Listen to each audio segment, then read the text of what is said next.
Hoje de manhã, eu falei que essa semana foi marcada por notícias muito tristes de feminicídios, né? De feminicídios e mortes. Eu mesmo fiquei chocado com algumas dessas notícias, e ainda que tenha muita campanha, muita coisa sendo feita, parece, né? Talvez só parece, que isso tem aumentado. As estatísticas dizem que 4 mulheres são assassinadas por dia no nosso país, sem falar nos outros casos que não são notificados, registrados ou denunciados. A gente sabe que isso é uma realidade presente, infelizmente, no nosso país, de mulheres sendo agredidas fisicamente, verbalmente, emocionalmente, de abusos de várias sortes que acontecem. E eu estava pensando nessa semana sobre a masculinidade, né? O que é ser homem. E eu fui para Jesus, é claro, que é o modelo de homem, modelo de masculino, exemplo para nós. E aí pensei sobre como Jesus lidou, né? Como Jesus expressou a sua ira, porque Jesus ficou irado, e a ira de Jesus sempre era por um motivo justo. Ele se irava para defender o inocente, proteger, pelo zelo, pelo cuidado com as crianças, e na sua ira Jesus fazia o bem. E hoje de manhã eu preguei sobre isso, sobre como Jesus lidava com a ira, como a ira de Jesus salvava, libertava, curava, corrigia, disciplinava, como ele lidava com a ira. E esse é um dos problemas hoje, é a ira, né? A explosão de fúria de muitos homens que cometem isso. E agora à noite eu vou falar sobre outro sentimento, né? Outra emoção também que Jesus teve, que é a emoção que às vezes os homens, também as mulheres, não sabem lidar muito, mas os homens talvez mais ainda, que é a tristeza. Então eu convido você a abrir sua Bíblia no Evangelho de Mateus, capítulo 26, verso 36. Mateus 26, verso 36.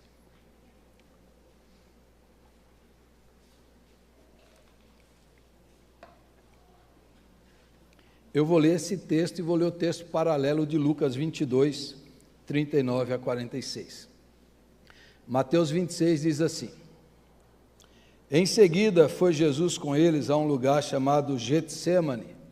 Getsemane quer dizer prensa do lagar, onde as azeitonas eram pressionadas para dar o azeite, né? Getsemane é esse lugar da pressão, do esmagamento da azeitona para sair o azeite.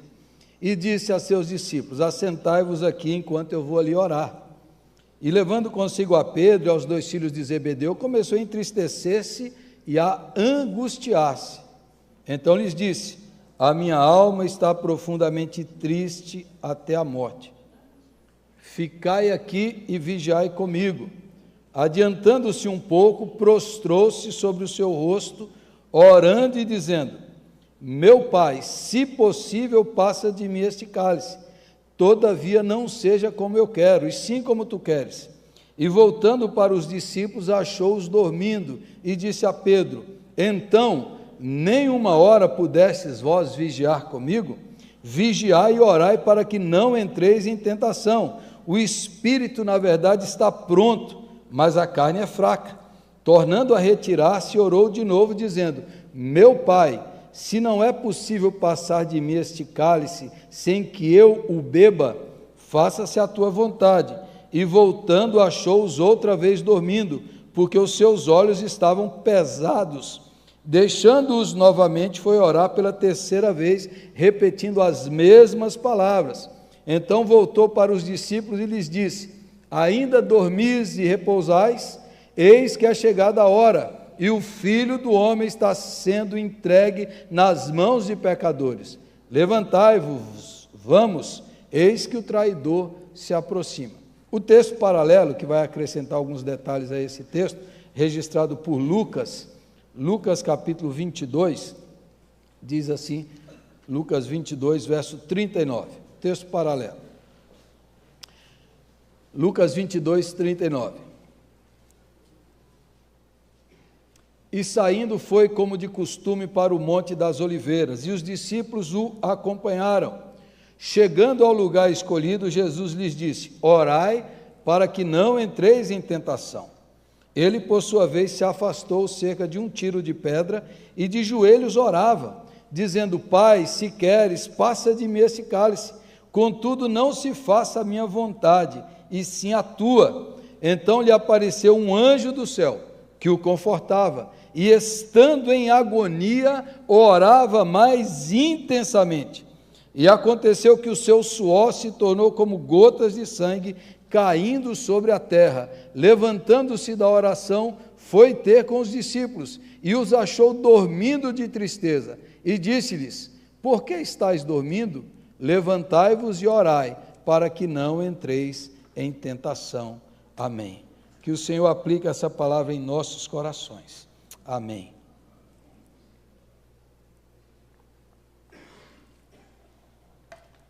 O pastor recém-falecido, faleceu acho que o ano passado, Tim Keller, escreveu um livro sobre sofrimento, Caminhando com Deus em meio à dor e o sofrimento.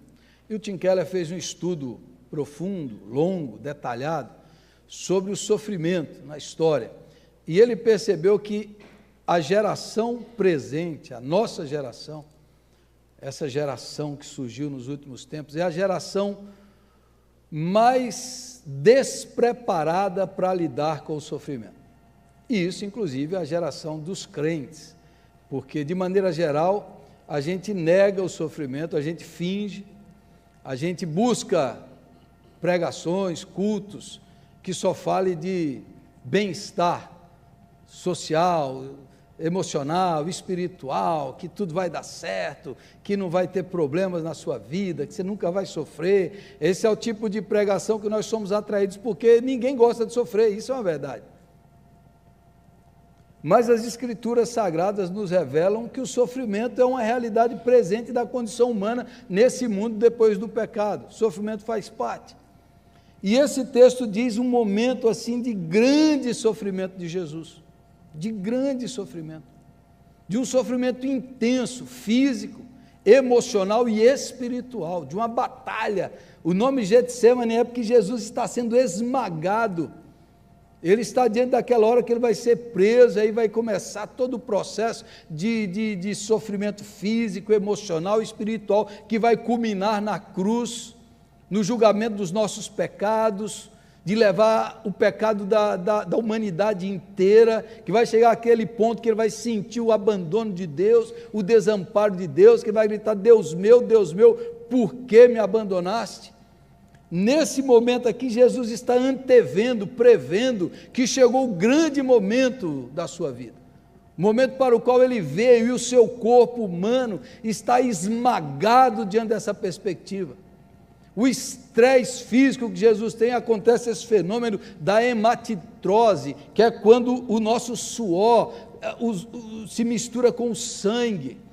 E os médicos dizem que isso é uma carga de estresse enorme sobre o corpo, que faz com que isso aconteça com Jesus, que ele está antevendo o que ele vai experimentar. Além do sofrimento físico e emocional, ele vai carregar o sofrimento espiritual. Jesus vai provar o inferno do juízo, da ira, da condenação.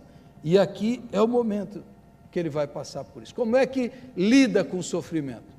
E aí Jesus é o modelo para nós, porque a maioria de nós vive fugindo tanto do sofrimento, que quando ele chega nós estamos completamente despreparados, abandona a fé, endurece o coração, se isola, se amargura, fica azedo. E durante 1800, 1900 anos, os cristãos sempre souberam que o sofrimento faz parte da vida cristã. Vou lhes indicar mais um autor e os livros dele.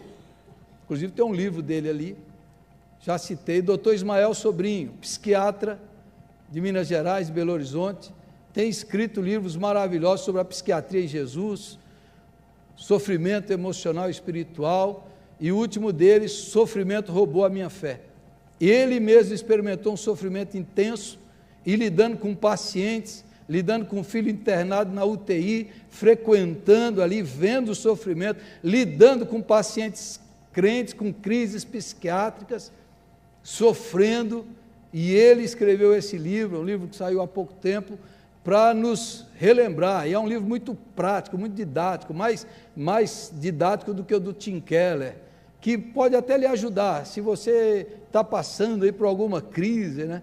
Se você está enfrentando um sofrimento intenso, você vai perceber, e aí ele vai dizer que ao lidar com os sofrimentos psiquiátricos entre crentes, pastores, servos de Deus, ele diz que é muito comum a negação, negar a dor, negar o sofrimento. E aí eu quero, nesse texto que eu li de Jesus no Getsemane, deixar 4 verdades aqui, muito simples. O que fazer quando você está sofrendo? O que fazer quando você lida com a frustração, com a dor, com a rejeição? Quando os seus planos dão errado? O que fazer? Então, olhando para Jesus, em primeiro lugar, o texto bíblico diz que Jesus não passou pelo Getsemane sozinho. Ele chamou os seus discípulos mais íntimos. Ele foi orar com eles, deixou e falou: agora você, Pedro, Tiago e João, venham comigo, fiquem aqui comigo. Eu preciso que vocês orem comigo. Jesus, nesse momento de dificuldade, ele rejeitou a solidão, o isolamento. Ele chamou seus amigos mais próximos. Fiquem comigo, eu preciso de vocês. Esse é um dos problemas da nossa masculinidade, né? Talvez também das mulheres. Na hora do sofrimento você se isola, se afasta, fica sozinho, não quer parecer fraco, vulnerável, não quer demonstrar fraqueza.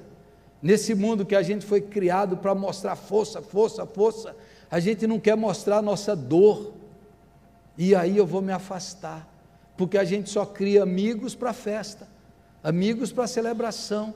Na hora da angústia, Jesus fala: eu preciso de vocês, eu preciso que vocês estejam comigo, eu vou enfrentar uma batalha agora intensa, terrível, venham ficar comigo.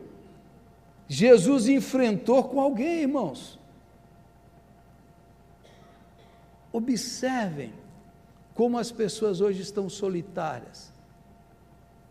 Observem como o mundo nos tornou solitários. Nessa cultura do sucesso, de ser bem-sucedido, de aparentar, todo mundo esconde. E aí sofre calado, sofre sozinho. Sofre sozinho.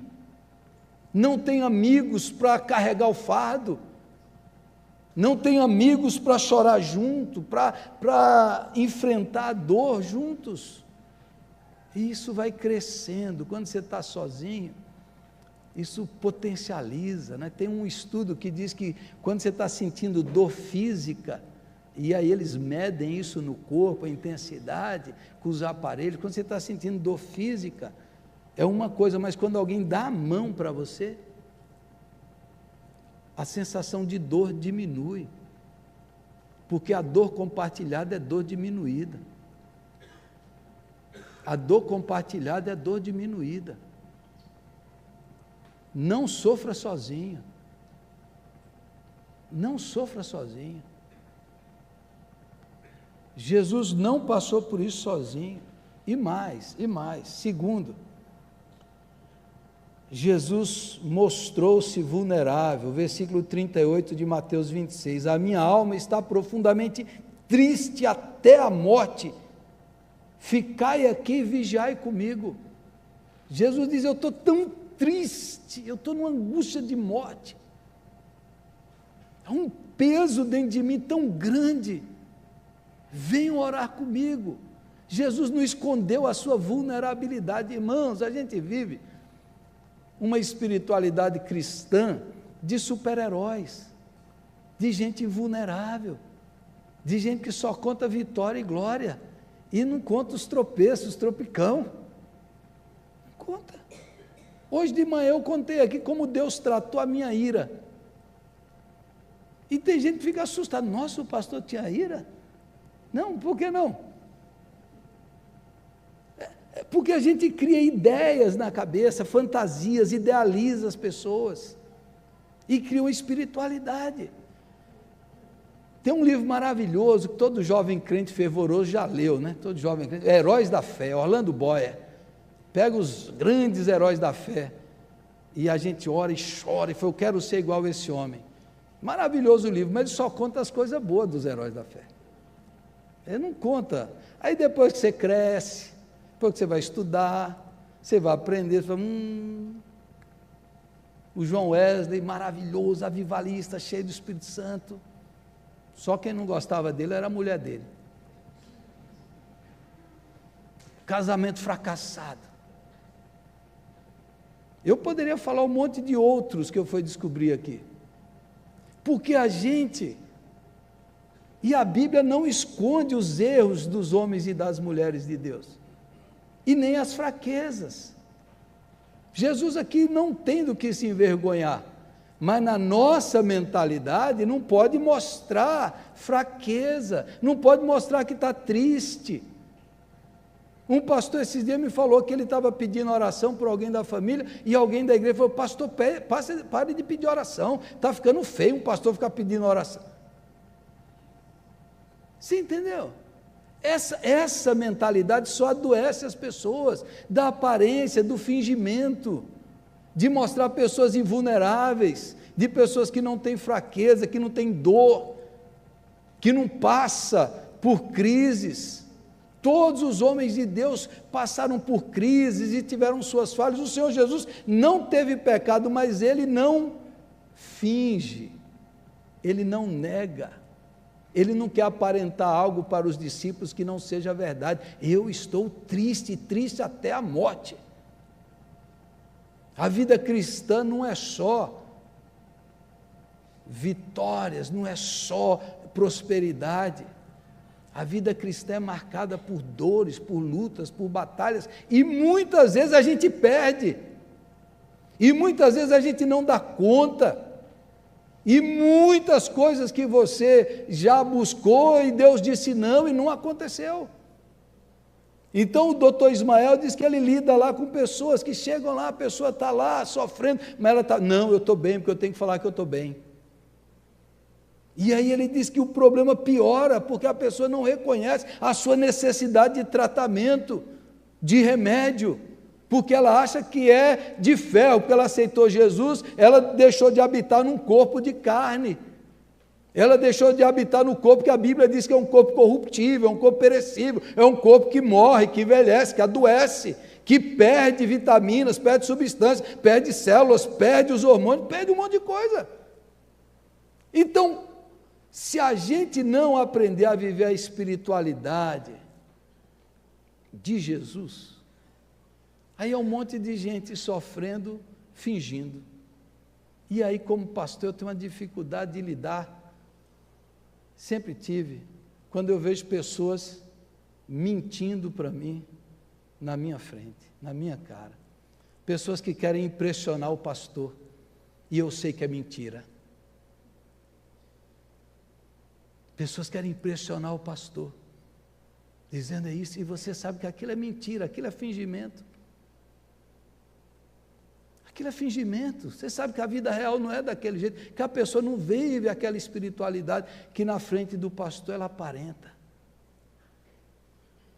E eu sei, irmãos, e eu sei, e eu conheço, quando aquilo tudo é aparência, é fingimento, por dentro da alma vazia, cansada, sofrida, gritando por socorro, gritando por ajuda, gritando, mas não, como eu tenho isso daqui, como eu sou crente, o pastor não pode saber, aí mente, aí finge, aí Deus não trata, sabe por quê? Deus só lida com o eu verdadeiro, o eu falso Deus não trata. Deus só trata com a verdade da alma. Deus só trata com o eu profundo. Deus não trata com a máscara. Deus não trata com o impostor. Deus não trata com o eu superficial. Deus só trata com o eu profundo.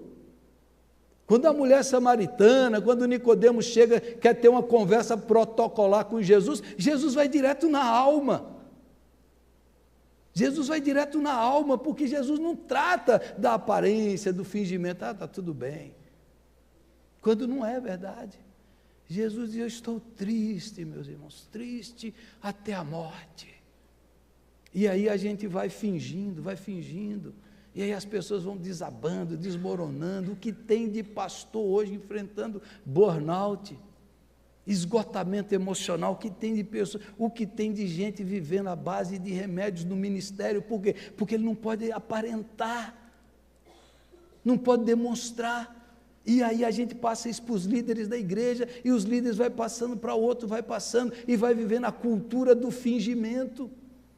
Cultura do fingimento. Não, uma crente não pode ter depressão. Por que não pode? Seu cérebro agora é imune, sua química cerebral é imune, as dores da vida não afetam você. Como é que você vive num mundo desse e assiste um jornal? Fala que o cara atropelou a moça e saiu carregando. Como é que você vê o cara atirar na mulher? Isso afeta, se você tem um mínimo de sensibilidade, isso afeta a química do seu corpo, isso afeta as suas emoções, isso te afeta, e isso vai afetar o seu corpo. Por isso você precisa de ajuda, de apoio, de tratamento, porque nós que temos os sentimentos de Cristo, às vezes somos mais sensíveis. E aí, tem que ser vulnerável, tem que parar de fingir, tem que ser quem se é, de fato e de verdade. E se está doendo, fala que está doendo. O meio pentecostal faz uma interpretação totalmente errada da mulher lá que morreu o filho, e ela vai lá, e aí, está tudo bem? Está tudo bem. Ela falou, está tudo bem, porque ela vai falar com o profeta, não com o servo do profeta. Você não vai resolver meu problema, mas para o profeta ela fala, o meu filho morreu, você me deu ele, eu não pedi, agora dá um jeito. Para o profeta ela falou, então você tem que falar a verdade para quem pode lidar, resolver, tratar, aceitar, te ajudar, do que você ficar, não, tem que dizer que está tudo bem. Que bobagem, olhe Moisés, olhe Jonas, olhe Jó, olhe esses homens expressando diante de Deus, maldito o dia que eu nasci. O Jó fala, vai lá, que é a terceira verdade que eu vou falar aqui. Primeiro, não passe sozinho. Segundo, seja vulnerável, seja sincero, seja verdadeiro. Abandone essa cultura do fingimento, da negação. E terceiro, aprenda a orar, aprenda a lutar com Deus em oração. Aprenda a lutar com Deus em oração. Todos esses homens e mulheres de Deus, eles lutaram com Deus em oração. Desde Jacó, desde Abraão, desde Jó, eles lutam com Deus em oração. E Jesus chega e é sincero, Senhor, se for possível, passe de mim esse cálice, eu vou receber o cálice da ira. Toda aquela ira que você vê no Antigo Testamento de Deus, aquela ira, o juízo justo de Deus vai cair sobre Jesus, porque Jesus nos representa. Jesus representa a humanidade, toda a ira, todo o castigo, todo o inferno que nós merecemos, Jesus vai provar. E isso é assustador. O texto original diz que Jesus estava aterrorizado, irmãos, aterrorizado. Então, quando você fica assim, aterrorizado, Jesus ficou assim, porque é um negócio que nunca aconteceu. Jesus vai passar por algo que desde a eternidade nunca aconteceu. E ele está num corpo humano limitado. E aí Jesus fala, Senhor, se possível, passe de mim esse cálice. Jesus não finge, Jesus não mente, Jesus não quer impressionar o Pai. Senhor, se tivesse um jeito. Mas ele começa a orar. E diz que quanto mais era o seu sofrimento, mais intensamente ele orava. E aí a gente ora, irmãos, e Deus muda as circunstâncias quando a gente ora, mas a gente ora também para que a minha vontade se torne a vontade de Deus. E isso não é fácil. Isso não é fácil. Para que o Espírito Santo, enquanto esteja agindo em nós, enquanto a gente está orando e exposto à presença, a presença de Deus vai moldando a nossa vida, para que quando terminar você esteja agradecendo a Deus por fazer a vontade dEle, porque agora a vontade dEle é a sua vontade. Isso é uma luta, isso é uma luta. Tem gente que luta a vida toda, querendo fazer a sua vontade, você luta, até que você se rende, como Jacó, que lutou com Deus e terminou mancando, mas terminou transformado, que vai lá e entra e diz: Senhor, vamos pleitear, vamos lutar, vamos pelejar, Senhor. E o Senhor diz lá, Isaías: apresente os teus argumentos. Vamos, Jó, cinge-te para a batalha. E o sofrimento, irmão, se não te leva à oração, seu sofrimento, você está perdendo a oportunidade. Quando John Piper pegou câncer, ele escreveu um livro muito bonito assim: não desperdice o seu câncer. Falou assim: Deus está me dando esse câncer aqui para eu possa aprender a orar mais intensamente. Ele escreveu assim: então não desperdice o seu sofrimento. Se o seu problema não te leva à oração, você tem dois problemas. A oração, irmãos, resolve quase tudo. Quase tudo. Porque quando você se levanta de uma oração sincera, intensa, cheia de lágrimas, você vai se levantar convencido por Deus que a vontade de Deus é melhor, que os planos de Deus são maiores, que os pensamentos dele são superiores e que a tua vontade foi dobrada pela vontade do Pai amoroso. E é por isso que a gente luta, é por isso que você tem que lutar, é por isso que você tem que batalhar, até se render completamente. Salmo 13, um salmo maravilhoso. Até quando, Senhor? Até quando o Senhor não vai me julgar? Até quando eu vou sofrer? Até quando, Senhor, eu vou ser vítima? Até quando? Até quando?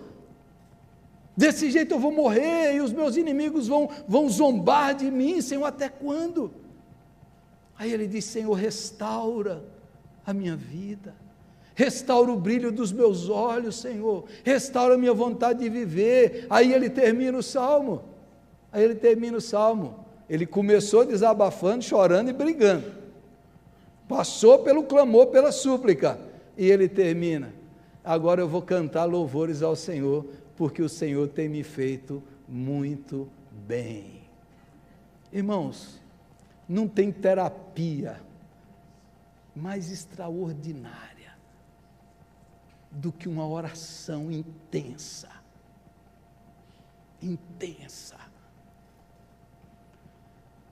Eu diria para vocês que eu sou pastor aí, já está fazendo uns 30 anos já que eu vivo de tempo integral.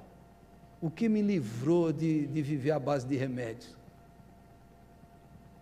É a oração, é o choro, é o clamor. Cada tempo desse é um refrigério, é um renovo, é uma plenitude, é uma terapia. Quando você entra na presença do Eterno e diz: agora, Senhor, eu vou desabafar, Senhor, agora nós vamos lutar, Senhor. Eu sei que eu vou perder dando glória, eu vou perder nas tuas mãos, eu vou perder satisfeito, eu vou sair mancando, mas eu vou sair transformado.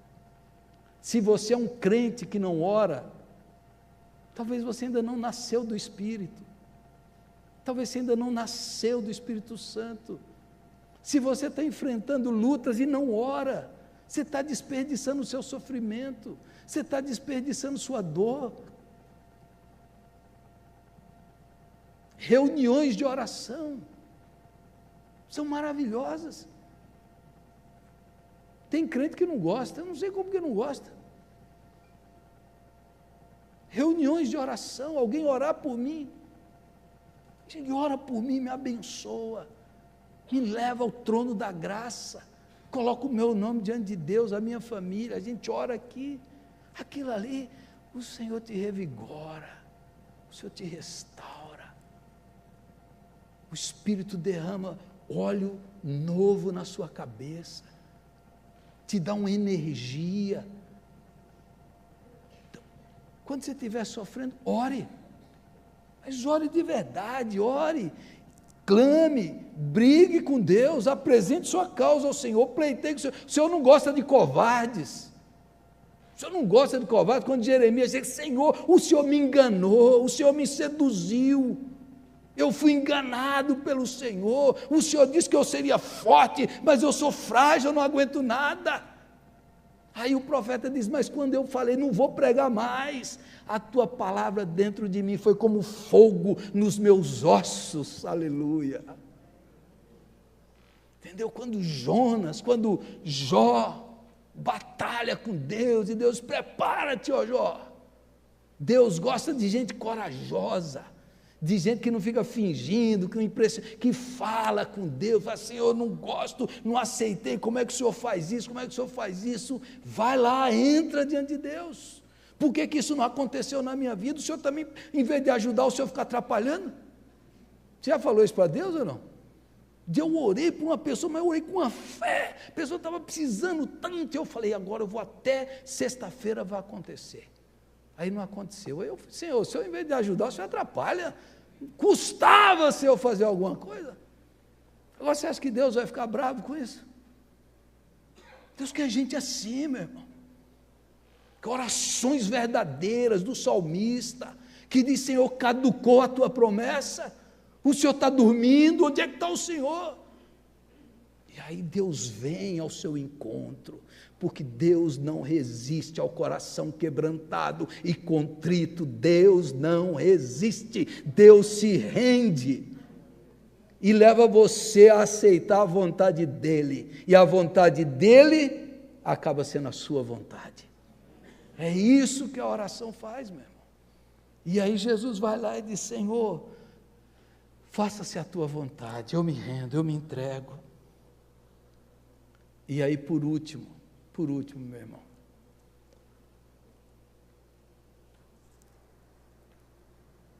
quando você estiver sofrendo, sofra os sofrimentos de Cristo. Quando você estiver sofrendo, sofra com Cristo. Sofra com Cristo. Eu sempre li aquele texto de Mateus no início, quando Jesus nasceu, Herodes mandou matar as crianças até 2 anos para baixo. Até 2 anos para baixo.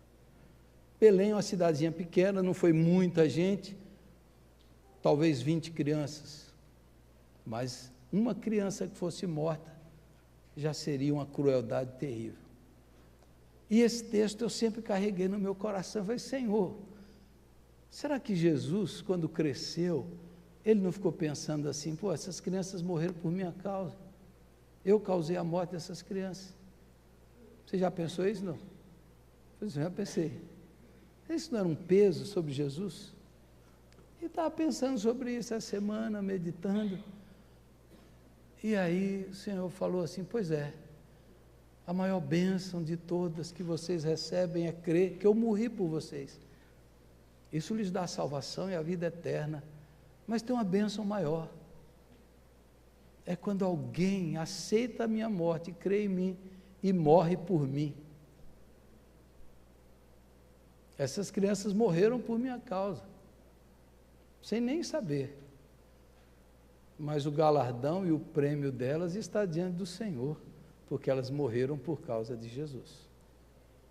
Quando os apóstolos eram perseguidos, torturados, eles diziam, graças te damos, porque o Senhor nos deu a graça não somente de crer, mas de sofrer pelo Senhor. Agora preste atenção, às vezes a gente não está sofrendo por martírio, perseguição da fé, às vezes é uma coisa da vida, é uma enfermidade, mas a maneira como você lida com o sofrimento pode glorificar o Senhor Jesus, pode fazer parte desse sofrimento redentor, não que o sofrimento salva, mas que serve para testemunho para os outros. O que isso quer dizer? Se você está enfrentando uma enfermidade, uma doença, você tem uma escolha. Você pode sofrer contra Deus e ficar murmurando, ou você pode abraçar seu sofrimento e dizer, eu sofro com Cristo, eu aceito, eu dou glória ao teu nome, Senhor, e esse sofrimento eu completo as aflições de Cristo no meu corpo, Conforme o irmão aqui da igreja me contou que uma vez sofrendo numa cama, começando a querer questionar e murmurar, e o Senhor falou com ele: eu sofri por você, receba meu sofrimento, e o seu comparado com o meu não é nada, sofra comigo. Uma coisa é você olhar para o seu sofrimento como uma coisa isolada, uma coisa é você olhar para o seu sofrimento no quadro maior, no sofrimento de Cristo para salvar a humanidade. Uma coisa é você sofrer brigando, outra coisa é você dizer: Senhor, eu entrego, eu confio, eu me rendo à tua vontade, eu te louvo, eu aceito, eu me rendo, Senhor Jesus, eu me rendo, eu aceito. Uma coisa é você enfrentar uma doença resmungando, xingando, outra coisa é você enfrentar e dizer: se é isso que o Senhor está me dando, se esse é o cálice que Ele está me dando para beber, eu vou beber com fé e gratidão, e eu vou sofrer junto com Cristo, porque Jesus sofre comigo, Ele sente comigo, Ele não está longe e distante, Ele está aqui do meu lado. E aí você ofereceu o seu sofrimento como culto, como oferta, como gratidão, como louvor, como adoração. Senhor, se o Senhor quer que eu passe, eu vou passar da melhor forma, louvando e adorando o nome de Jesus e completando os seus sofrimentos na missão, para que os outros vejam que o Senhor Jesus é real na minha vida, para que os outros vejam que eu experimento a presença dEle. E Lucas tem um detalhe: no sofrimento intenso, o anjo veio confortá-lo. Você nunca está só, o Senhor está do seu lado, os seus anjos, os seus agentes estão com você. Então, se você estiver sofrendo, não se isole, não caia nessa bobagem de querer ser invulnerável, que nada dá errado na sua vida, que você é invulnerável. Lute em oração, sofra com Jesus, receba o sofrimento de Jesus e partilhe. Se o Senhor está lhe dando beber uma gota do seu cálice, beba junto, receba e diz: Senhor, não entendo, mas eu creio. Eu não compreendo, mas eu aceito que a tua vontade é a melhor, é boa e é perfeita, e eu vou participar. E aí você entra no quadro maior do sofrimento de Jesus, que redime a humanidade. Louvado seja Deus. Então, quando você estiver sofrendo aí, não brigue com os outros, não fale bobagem, faça isso que Jesus fez aqui, em frente, em nome dEle e para a glória dEle. Pegue a sua dor e ofereça ao Senhor como culto. Pegue o seu sofrimento e ofereça ao Senhor. Fala: Senhor, esse é o cálice, Jesus, esse é o cálice que eu vou beber. Jesus bebeu tudo, e se o Senhor está me dando, esse que eu vou beber, com gratidão e louvor ao Senhor. Vamos ficar em pé e vamos orar.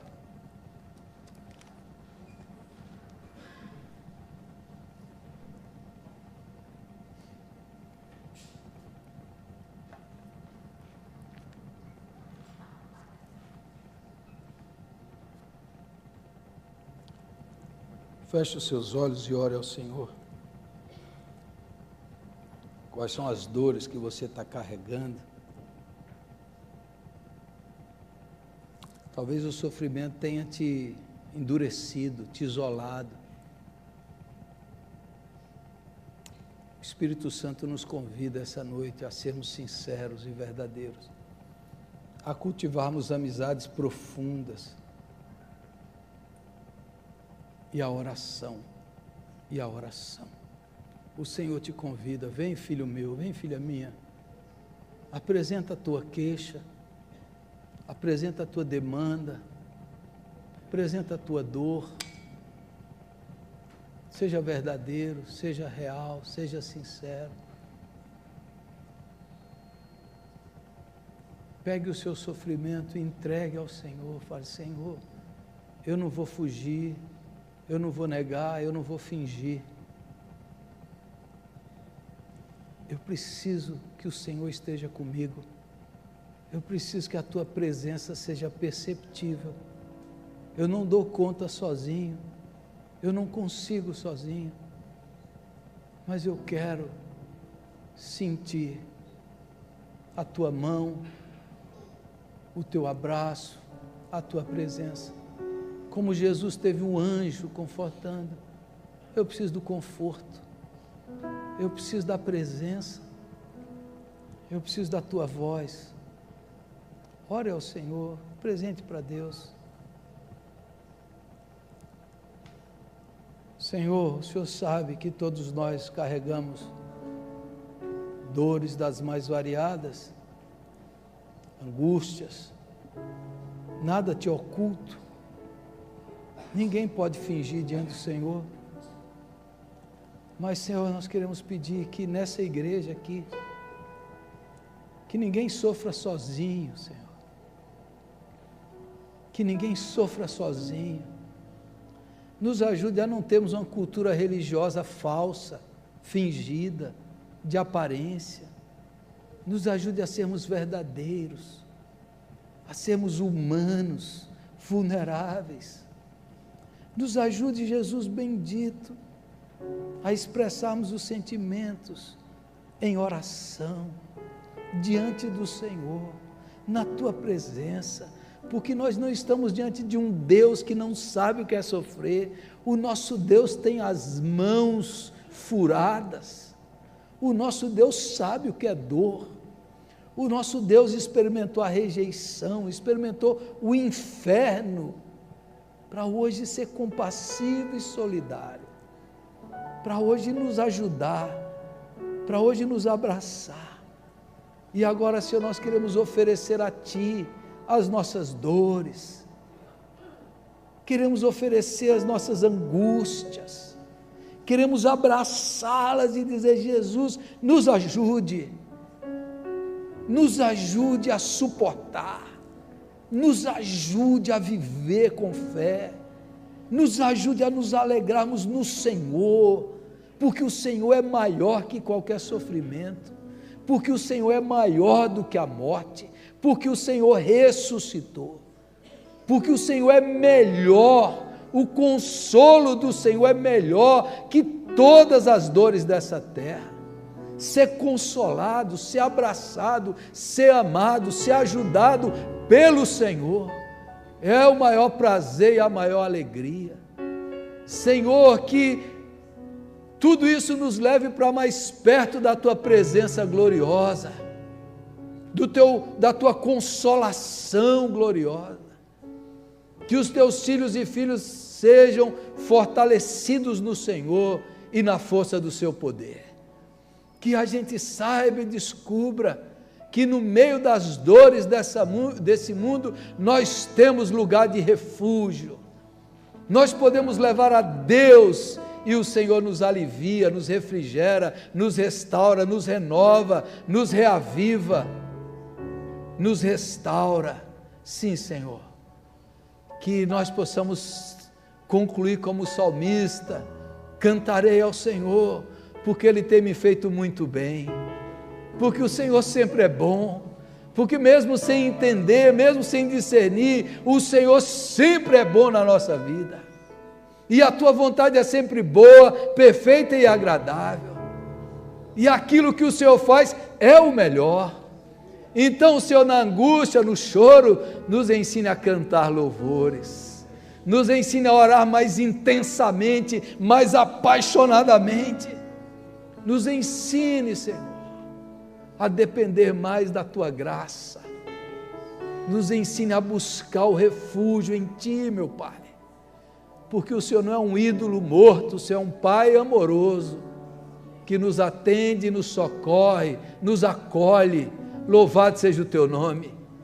E agora, Senhor, que a consolação do Espírito Santo console cada irmão e irmã aqui hoje, nessa noite, e que a gente saia certos e seguros que Jesus é maior e melhor, que Jesus é maior e melhor do que todas as dores dessa terra, e que Ele é tudo que nós temos e tudo que nós somos. Ele é a nossa alegria, Ele é a nossa felicidade, Ele é o nosso regozijo, Ele é a nossa paz. Em teus braços nós temos descanso, em teus braços nós temos o gozo celestial, em teus braços, Jesus, nós podemos descansar, porque o Senhor está conosco. Louvado seja o teu nome, aleluia. Bendito seja o teu nome, Senhor.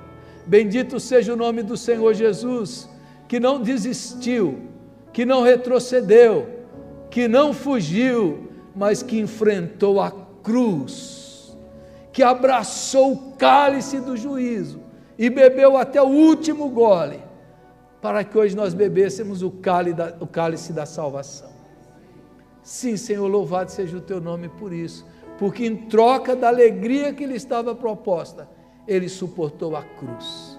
Que cada irmão aqui saiba que há uma alegria maior e melhor para cada um dos teus filhos.